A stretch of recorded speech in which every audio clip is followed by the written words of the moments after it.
Gerald Sibayan, balik Pinas, hindi alam paano magsisimula sa pagbawi ni Ai sa kanya ng green card. Si Gerald Sibayan, ang dating asawa ni Ai de las Alas, ay naging tampok ng mga balita kamakailan nang bumalik siya sa Pilipinas matapos ang ilang taong paninirahan sa Estados Unidos. Ang kanyang pagbabalik ay nagdulot ng maraming katanungan at espekulasyon, hindi lamang tungkol sa kanyang personal na buhay, kundi pati na rin tungkol sa issue na umabot pa sa mga legal na aspeto, ang pagkakaroon o pagbawi ng kanyang green card sa ilalim ng kasunduan nilang mag-asawa. Isa sa mga isyong hindi pa rin nabibigyan ng kasagutan ay kung paano magpapatuloy ang relasyon nilang legal, lalo na sa isyu ng green card na naging sanhi ng mga tensyon sa kanilang relasyon.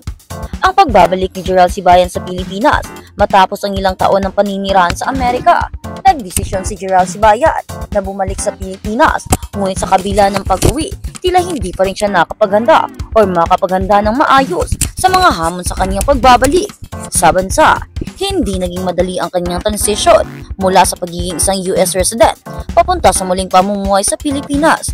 Bukod sa mga personal na usapin, kasunod din ng kanyang pagbabalik ang mga isyong legal, partikular ang pag-aagawan nila ni Ai de las Alas hinggil sa kanyang green card. Para sa marami, ang pagbabalik ni Gerald ay isang hakbang upang makabawi, hindi lang sa mga aspeto ng kanyang buhay na nauugnay sa kanyang asawa, kundi pati na rin sa mga aspeto ng kanyang relasyon kay Ai. Si Ai na naging sanhi ng prominenteng personalidad sa showbiz ay kilala sa pagiging matatag at may malalim na pagkakaintindi sa mga usaping legal. Ngunit matapos ang kanilang hiwalayan, may mga kwento na umusbong na nagsasabing may mga hindi pagkakaintindihan pa rin silang kailangang lutasin. Ang isyu ng green card, pagbawi ni Ai at mga legal na hamon, isa sa mga pinakasensitibong isyu na nagdulot ng hindi pagkakasunduan sa kanilang relasyon ay ang green card nga na issue ni Gerald. Ayon sa ilang ulat, si Ai de las Alas daw ay nais kunin ang green card ni Gerald at sa kanyang pagbabalik sa Pilipinas, ito na ang magiging pagkakataon upang magsimulang muli ang proseso ng pagbawi sa dokumentong ito. Ayon sa mga eksperto sa immigration, ang green card ay isang malagang dokumento na nagbibigay ng permanenteng status ng pagiging residente sa Estados Unidos. Kaya't ang pagkawala ng green card o ang proseso ng pagbawi nito ay isang malubhang issue na maaaring magkaroon ng malalim na epekto sa mga nag-aagawang partido. Aminado si Gerald na hindi siya handa sa mga legal na aspeto ng kanyang sitwasyon. Hindi ko alam kung paano magsisimula. Nandyan na lang ang lahat pero hindi ko alam kung paano sisimulan. Aniya sa isang interview, wala na akong green card pero ang tanong paano ko babawiin iyon. Ang mga payag na ito ni Gerald ay nagpapakita ng kalituhan at kawalan ng katiyakan na kanyang nararamdaman tungkol sa kasalukuyan o sa kanyang kasalukuyang sitwasyon. Ang pag-aagawan sa green card at mga legal na implicators, aminado si Ai de las Alas sa kanyang mga pahayag na mayroon siyang plano na muling habulin ang green card ni Gerald matapos nilang maghiwalay. Ayon sa kanya, hindi siya pwedeng magpatuloy na magkaroon ng green card si Gerald kung siya na mismo ay hindi na ito suportado ng kanilang relasyon.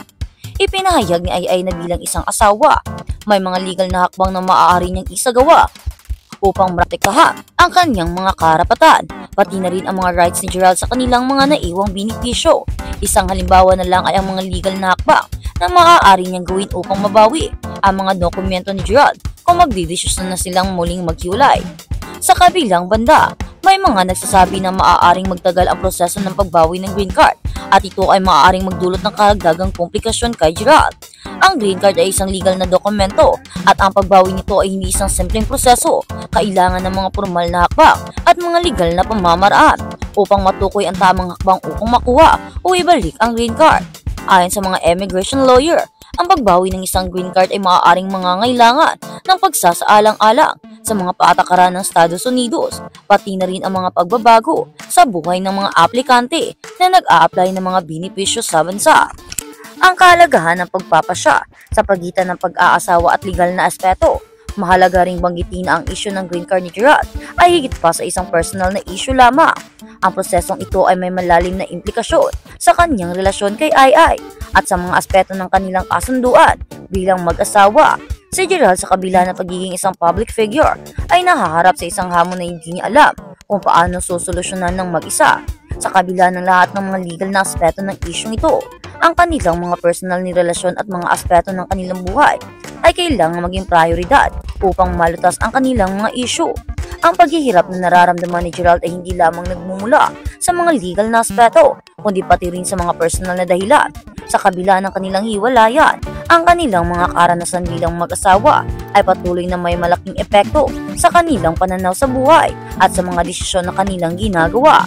Bawat isa sa kanila ay may mga pangarap at layunin, ngunit ang mga legal na aspeto ng kanilang buhay ay magbibigay ng malaking hadlang sa kanila upang magpatuloy sa kanilang plano sa buhay. Paano magpapatuloy si Gerald sa pagbawi ng green card? Sa ngayon walang tsak na sagot kung paano magsisimula si Gerald sa kanyang proseso ng pagbawi ng green card. Ang mga legal na hakbang na kailangang isagawa upang maisaayos ang dokumentong ito ay hindi magiging madali.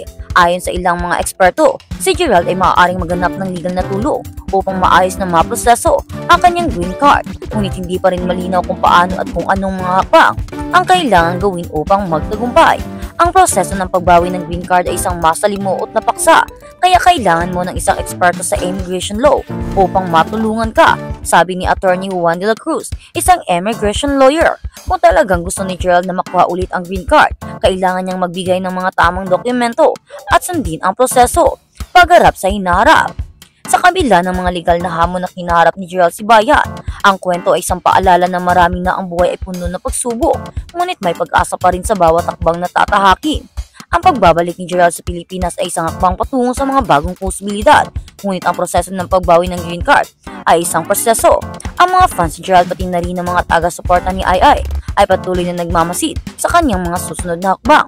Huwag palampasin ang mga susunod na developments sa kwento ng pagbawi ni Gerald sa kanyang green card at kung paano niya haharapin ang mga pagsubok na darating sa kanyang buhay. Marami ngayon ang haka-haka na baka nga daw ay babawiin ni Ai de las Alas dahil hindi niya matanggap ang hiwalayan nila ni Gerald Sibayan. Baka nga siguro daw ay dahil maiba nang nahanap si Gerald Sibayan, kaya siguro nasaktan si Ai de las Alas. Asgot niya nang bawiin ito dahil wala ng karapatan ang tao. Dahil nga diba, hiniwalayan siya nito at naghanap pa ng ibang babae at ayon nga sa mga isyo at chika, nakabuntis pa. Kaya naman, siguro ay nasaktan si Ai de las Alas, kaya naman gusto niyang bawiin lahat ng pinaghihirapan niya. Dahil ang mga pinaghihirapan niya ay dapat para lang sa kanya at hindi ito karapat-dapat sa mga taong hindi marunong magpahalaga tulad ng ginawa ni Gerald Sibayan kay Ai de las Alas.